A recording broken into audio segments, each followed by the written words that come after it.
মঞ্চে যারা আছেন তাড়াতাড়ি নিজের আসন গ্রহণ করুন। জায়গা এবং চলচ্চিত্র অভিনেতা সামনে ছাড়বেন।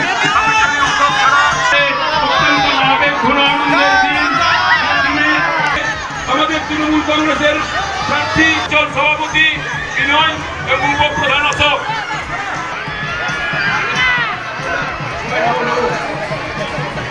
বরণ করে নেওয়া হচ্ছে দীপক অধিকারী, আমাদের চলচ্চিত্র অভিনেতা এবং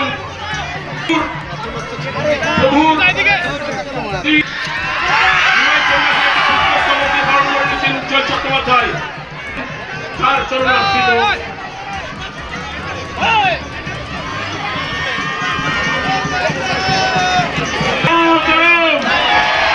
তৃণমূল কংগ্রেস এবারে বরণ করে নিচ্ছেন প্রার্থী উজ্জ্বল চট্টোপাধ্যায়কে। বিনয় শুভ নববর্ষের প্রীতি শুভেচ্ছা এবং ভালোবাসা। বড়দের জানা আমার প্রণাম, ছোটদের জানা আমার ভালোবাসা। আজকে আমরা এই মুহূর্তে বরগুনা অঞ্চলের মাননীয় গ্রামে দেব অধিকারী মহাশয় এবং আমাদের বলিউডের বিখ্যাত শিল্পী এখানে হাজির হয়েছে। আপনারা জানেন মাননীয় মুখ্যমন্ত্রী আমাদের দিদি দলের সেনাপতি অভিষেক বন্দ্যোপাধ্যায় আমাকে সিভিল ডিফেন্স প্রার্থী করেছে।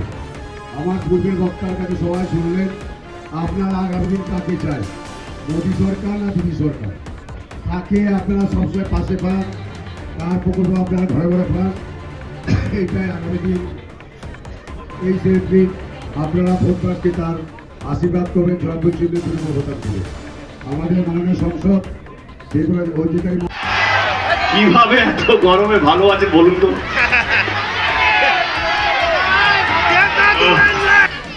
টানা 15 দিন ধরে কখনো রোড শো, কখনো এরকম সভা।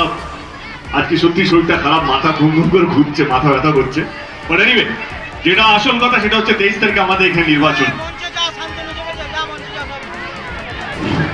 একটাই কথা বলবো কে আমি আপনাদের কাছে আপনাদের ভোট চাইতে আসিনি। এটা আপনাদের গণতান্ত্রিক অধিকার। আমার ভাষণ যারা শুনেন তারা নিশ্চয়ই জানেন আমি কোনোদিন ভোট চাইনি। যেটা চাইতে এসেছি সেটা হচ্ছে উজ্জ্বলতার জন্য আপনাদের কাছে আপনাদের আশীর্বাদ, আপনাদের দোয়া, আপনাদের ভালোবাসা, আপনাদের বিশ্বাস। আপনারা সঙ্গে আছেন তো?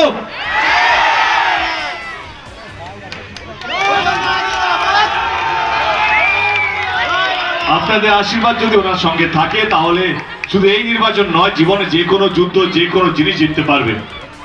এবারে চলে আসি 2026-এর নির্বাচন। আমি যেটা বললাম যে এটা আপনাদের গণতান্ত্রিক অধিকার, আপনার যাকে ইচ্ছা ভোট দিতে পারেন, কিন্তু দেওয়ার আগে একটু ভাববেন যে কাকে আর কেন ভোটটা দিচ্ছি, কাকে এবং কেন ভোটটা দিচ্ছেন। আমি আজ অব্দি কোনো দলকে ছোট করে নিজের দলকে বড় করিনি। আমার মনে হয় দল বড় হয় তার নিজের কাজের জন্য এবং তাদের কর্মীদের ব্যবহারের জন্য। আমি আমার দলের কিছু কথা বলবো, যেহেতু দিদি বললেন যে চতুর্থবারের জন্য, তার মানে তিনটে বা আমাদের সরকার গত 15 বছর ধরে আপনাদের ভালোবাসায়, আপনাদের আশীর্বাদে এই রাজ্যে এসেছে। আমি আমার সরকারের কিছু কথা আপনাদের সামনে তুলে ধরবো, তারপর আপনারাই বিচার করুন কাকে আপনারা ভোটটা দেবেন। তখন এই কথাটা বলবেন। আমার নিজেরই বিশ্বাস হলো না। আচ্ছা, 500 টাকা প্রত্যেকটা মহিলা, ওয়াও। এবং যেহেতু আমি বিশ্বাস করি চোখ বন্ধ করে দিদিকে, আমি কেন, আমার সঙ্গে আমার দলের সমস্ত কর্মী নেতারা গ্রামে গ্রামে মানুষের কাছে পৌঁছে গেলাম, বলতে শুরু করলাম যে যদি জিতি তাহলে 500 টাকা করে প্রত্যেকটা মহিলা পাবে। সেই প্রকল্পের নাম ছিল লক্ষ্মীর ভান্ডার। আপনারা বিশ্বাস করলেন এবং প্রথমবার তৃণমূল কংগ্রেস 200-র বেশি আসনে সিট পেয়েছে। এইবারে তখন বিরোধী দলরা বলেছিল যে না, এটা সম্ভব নয়, 500 টাকা করে প্রত্যেকটা মহিলাকে দেওয়া এটা খাওয়ার কথা নাকি। তারা বিশ্বাস করেনি, আপনারা বিশ্বাস করেছিলেন এবং 200-র বেশি সিট নিয়ে এসেছিল তৃণমূল কংগ্রেস। এবারে আপনারা বলুন, দিদি জেতার 4 মাসের মধ্যে লক্ষ্মীর ভান্ডার প্রকল্পটা বাস্তবিক করেছিল। যেই লক্ষ্মীর ভান্ডার 500 টাকা দিয়ে শুরু হয়েছিল 2021-এ, এখন সেটা 1500 টাকা করে হয়ে গেছে, তাই তো? এবারে বলুন কাকে ভোটটা দেবেন? যে কথা দিয়ে কথা রাখে, না যে কথা দিয়ে পালিয়ে যায় তাকে? যে কথা দিয়ে কথা রাখে, তাই তো? আমাদের নেত্রী সেখানেও থামেনি। অনেক গরিব মানুষ আছে, গরিব পরিবার আছে, তারা তাদের বাচ্চা মেয়েদেরকে স্কুলে পাঠাতে পারে না, কারণ তাদের কাছে ওরকম ভাবে অর্থ নেই। সেখানেও দিদি দাঁড়িয়ে গেল, কন্যাশ্রী মতন প্রকল্প নিয়ে এলো, যেখানে প্রত্যেকটা মেয়ে তার পড়াশোনার অধিকারটা যেন পায়। এবং কন্যাশ্রীর মতন প্রকল্প শুধু বাংলায় আছে, অন্য কোনো রাজ্যে অন্য কোনো সরকারের নেই। এবং কন্যাশ্রী এমন একটা প্রকল্প বিশ্ব যেটাকে সম্মান দিয়েছে। এবার আপনারা বলুন, আপনারা কাকে ভোটটা দেবেন? এত গরমে ছেলেমেয়েরা স্কুলে যায়, অনেক ছেলেমেয়েরা পায়ে হেঁটে মাঠ ক্রস করে স্কুলে যায়, হেঁটে হেঁটে কখনো আধ ঘন্টা 40 মিনিট।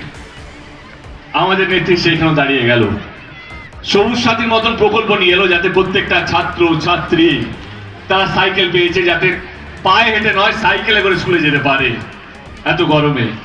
এবং সবুজ সাথীর মতন প্রকল্প শুধুমাত্র বাংলায় আছে, অন্য কোন রাজ্যে অন্য কোন সরকার আজ অব্দি করতে পারেনি। তাহলে জিতবে কে? তাহলে ভোট পাবে কে? যে মানুষকে নিয়ে ভাবে, তাই তো জেতা উচিত। এবারে চলে আসি স্বাস্থ্য। অনেক গরিব মানুষ আছে যারা শরীর খারাপ হলে সরকারি হসপিটাল লাইন লাগায়, কোনো অপারেশন ডেট পেতে গেলে কখনো 10 দিন 15 দিন, কখনো মাস, কখনো 2 মাস কেটে যায় অপারেশন ডেট পেতে। সেইখানেও আমাদের নেত্রী, আমাদের মমতা ব্যানার্জি দাঁড়িয়ে গেল, স্বাস্থ্য সাথী প্রকল্প নিয়ে এলো, যে প্রত্যেকটা গরিব মানুষ তার পরিবার 5 লক্ষ টাকা করে বীমা পায়। বলছি স্বাস্থ্য সাথী কার্ডের মাধ্যমে। এইখানেও মমতা ব্যানার্জি জিতে গেল, মানুষকে বাঁচিয়ে মানুষকে আগলে রেখে। তাহলে ভোট পাবে কে? যে আপনাদেরকে আগলে রাখে, আপনাদেরকে বাঁচিয়ে রাখে, সে না যে কথা দিয়ে পালিয়ে যায়, কোনো কথা রাখে না সে। এরকম অজস্র প্রকল্প আছে শ্রমিকদের জন্য। এখন নতুন প্রকল্প যেটা দিদি 2026 ঘোষণা করলো, যুব সাথী 1500 টাকা করে দেওয়া হচ্ছে, যারা চাকরি খুঁজছে, এখনো চাকরি যারা পাননি তাদের পাশেও দিদি দাঁড়িয়ে গেল। এরকম প্রচুর প্রকল্প আছে যেটা প্রত্যেকটা মানুষ বাংলায় পাচ্ছে। এবারে আপনারা বলুন, কাকে কার জেতা উচিত? না আপনারা তৃণমূল কংগ্রেস বলেই বলছেন, তা নয়। আপনারা যদি ওভারঅল দেখেন, এখানে হয়তো অনেকে বিজেপির সাপোর্টার হবে, দেবকে দেখতে এসছে। আমি তাদের কাছে একটাই প্রশ্ন,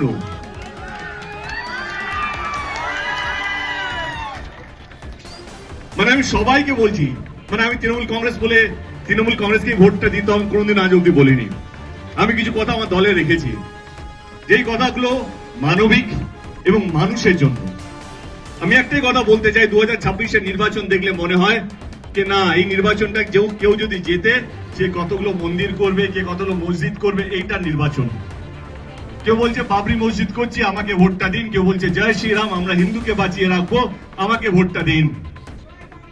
কিন্তু মানুষের জন্য কে ভাবছে?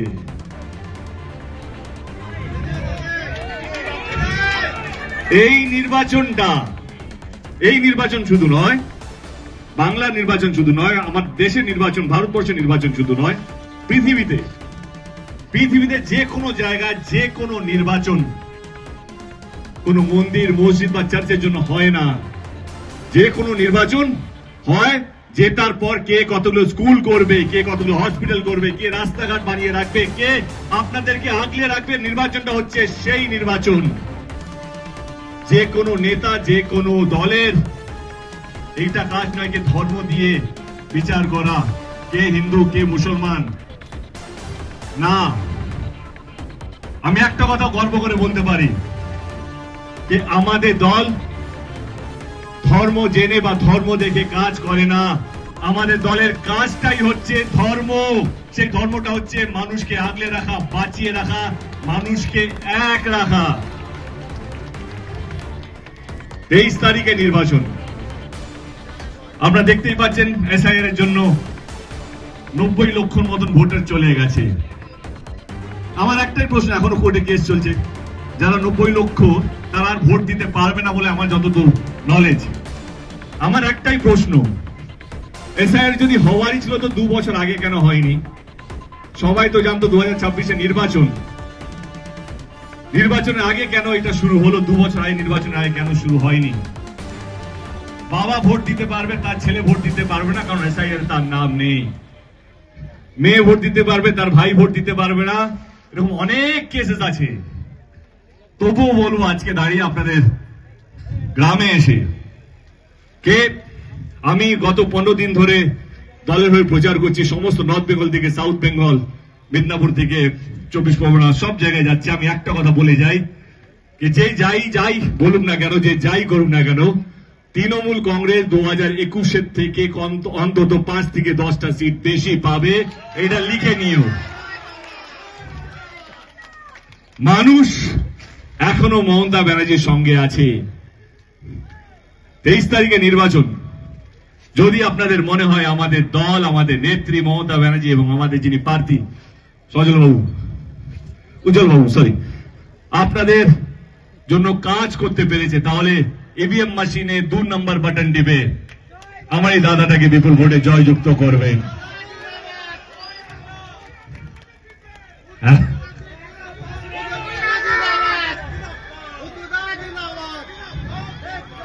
আবার বলছি, যদি আপনাদের মনে হয় আমার দাদা আপনাদের জন্য কাজ করতে পারবে, তাহলে ইভিএম মেশিনে 2 নম্বর বাটন টিপে ওনাকে বিপুল ভোটে জয়যুক্ত করবেন। প্রচুর গরম পড়েছে, প্রচুর। আপনারা তা সত্ত্বেও এতক্ষণ ধরে দাঁড়িয়ে আছেন এই গরম, এই মাথার উপরে এত সূর্য বা এত সূর্য তাপ নিয়ে, তার জন্য আপনাদের সকলকে হাত জোড় করে মাথা নিচু করে অসংখ্য ধন্যবাদ। এতটা ভালোবাসা, এতটা সম্মান এবং এত ভাবে আশীর্বাদ করার জন্য আমাদেরকে, আমার দলকে এবং আমার প্রার্থীকে দেখানোর জন্য অসংখ্য ধন্যবাদ। ভালো থাকবেন, নিজেদের শরীরের দিকে লক্ষ্য রাখবেন। আপনারা সবাই জানেন এরপরে আমার আরেকটা রোড শো আছে, সেখানেও ছুটে ছুটে যেতে হবে। অনেক কাজ, অনেক কিছু বাকি আছে, কিন্তু আপনারা ভালো থাকবেন। এটুকু বলতে পারি যে আজকে দাদা বিপুল ভোটে জিতছে, এটা দেখেই চলে গেলাম, এটা দেখে বুঝতে পারলাম। আবার আসবো বিজয় মিছিলে, দেখা হবে আপনাদের সবারই সাথে। ভালো থাকবেন সবাই। Thank you so much. Thank you.